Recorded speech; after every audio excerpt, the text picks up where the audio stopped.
Hello guys, good morning. কেমন আছো তোমরা সকলে? আশা করছি সকলে খুব ভালো সুস্থ আছো, আর আমিও ভালো সুস্থ আছি। তো দেখো, সকালবেলায় ঘুম থেকে উঠে বিছানাটা গোছাচ্ছি না, তার আগে উঠেছি 5:30টার দিকে। তো ছেলের স্কুল আছে 6টার সময়, ওই জন্য 5:30টার দিকেই আমাদের ঘুম থেকে উঠতে হয় খুব তাড়াতাড়ি। আর আমার শরীরটাও খুব খারাপ, গলাটা প্রচণ্ড ব্যথা, কিন্তু অনেকদিন ভিডিও দিইনি, ভাবছি আজকে ভিডিও দিতেই হবে। তো ঘুম থেকে উঠে ব্রাশ ট্রাশ কমপ্লিট করে নিয়েছি। তো তারপরে ভাবলাম পিয়ুষ উঠলো, মানে আমার ছেলে উঠলো, তো বিছানাটা গুছিয়ে নিই, তারপরে চাটা বসাবো। তো দেখো, বিছানাটা আমি গোছাচ্ছি, আর যেটা গোছাচ্ছি এটা তোমরা মানে কি বলো তো, এটা এটা শাড়ির মানে কভার দেওয়া আছে, তো এটা ব্ল্যাঙ্কেট। এখন খুব একটা গরম নেই, আবার শীতও নেই, তো ব্ল্যাঙ্কেটটা একটু হালকা হালকা ঠান্ডা পড়ে ভোরের দিকে, আবার সন্ধ্যার বেলার দিকে, তো ওই জন্য ব্ল্যাঙ্কেটটা বাইরে রেখে দিয়েছি। আর এত গরম, মানে খুব দুপুরবেলায় গরম পড়ছে, আবার সকালবেলায় কিটকিটে ঠান্ডা, সন্ধ্যাবেলায় কিটকিটে ঠান্ডা, এভাবে সকলেরই মানে জ্বর সর্দি গলা ব্যথা এগুলো হচ্ছে, তো আমারও হয়েছে। তো ভালো করে টান টান করে বিছানাটা গুছিয়ে নিচ্ছি।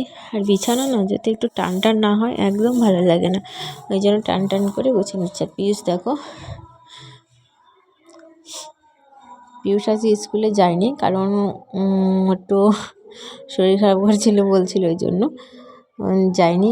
আর আমাদের প্রত্যেক দিনের অভ্যাস, তো তোমাদের বললাম আমি যে আমরা 5:30টার সময় উঠি ঘুম থেকে, সত্যি 5:30টার সময় উঠি। তো পিয়ুষ আজকে যায়নি, ওর পেটে ব্যথা করছিল, ওই জন্য স্কুলে যায়নি, কিন্তু আমাদের অভ্যাস যেহেতু হয়ে গেছে 5:30টার সময় ওঠা, তো পিয়ুষ সবার আগে ওঠে।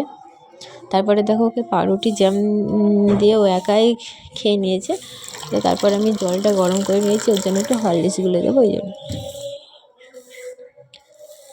তো জলটা ঢাললাম, ঢালার পরে এবার একটু হরলিক্সটা গুলে দেবো। আর আমি হরলিক্সটা দিচ্ছি, আর কে বলো তো, মানে এই চামচটা খুব বড় চামচ, ওই জন্য 2 চামচই দিলাম।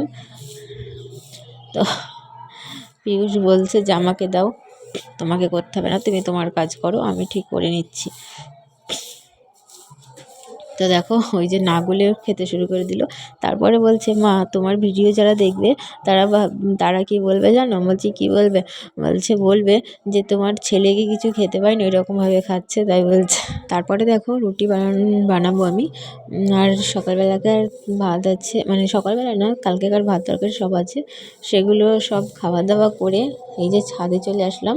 ছাদে এই রাই শস্যগুলো আমি তো একা পারি না, তো কয়েকজনকে দিয়ে ভালো করে ছাদে তুলে নিলাম, আর আমি তারপরে নেড়ে দিয়ে চলে আসলাম। এসে কয়েকটা রিলস বানাচ্ছিলাম, তো এটা কি গানের রিলস তোমরা জানিও। তো একা একা রিলস বানাচ্ছিলাম দরজাটা দিয়ে। তো তারপরে দেখো, ছাদে চলে আসলাম, ছাদে স্নান করে নিয়েছি, আর চুলটা ভেজাইনি আজকে।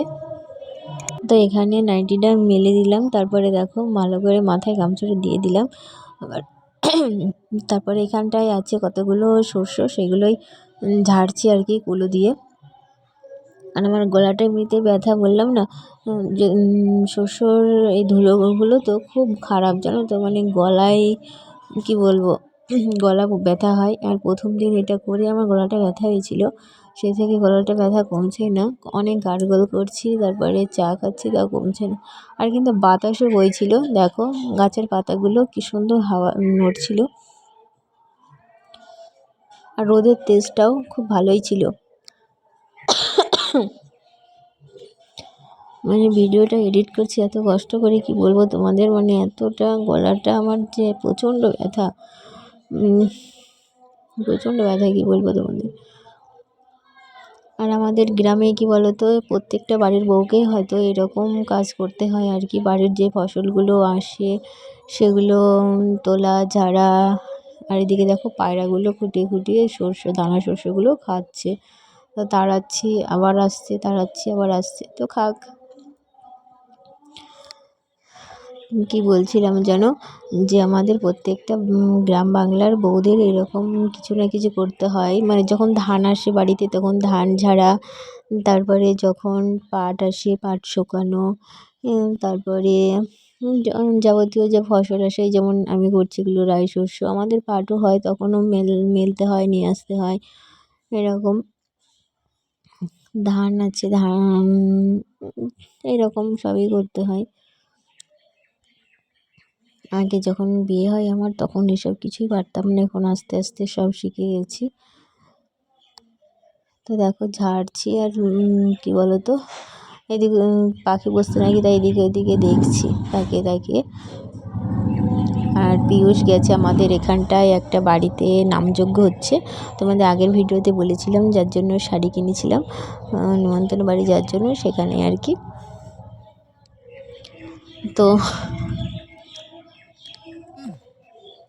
তো পিয়ুষের বাবা সেখানে গেছে আর আমি এখানে ধান এই শস্যগুলো জড়ো করছি, জড়ো করে বস্তায় ভর্তি করব।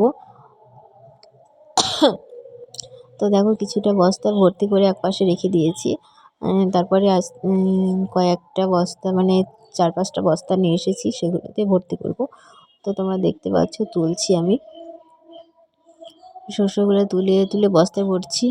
তারপরে আবার অর্ধেক হয়েছে, তারপরে অর্ধেক আবার কী করে ভর্তি করবো, আর তো নিচু করা যাবে না, নিচু করলে তো পড়ে যাবে। তো আবার কী করলাম, আবার নিচে যেতে হলো আমাকে, নিচে গিয়ে আবার একটা জায়গা নিয়ে আসতে হলো, তো সেটাই ভর্তি করে এই অর্ধেক বস্তার ভিতরে আবার ভরছি, এরকম করছি।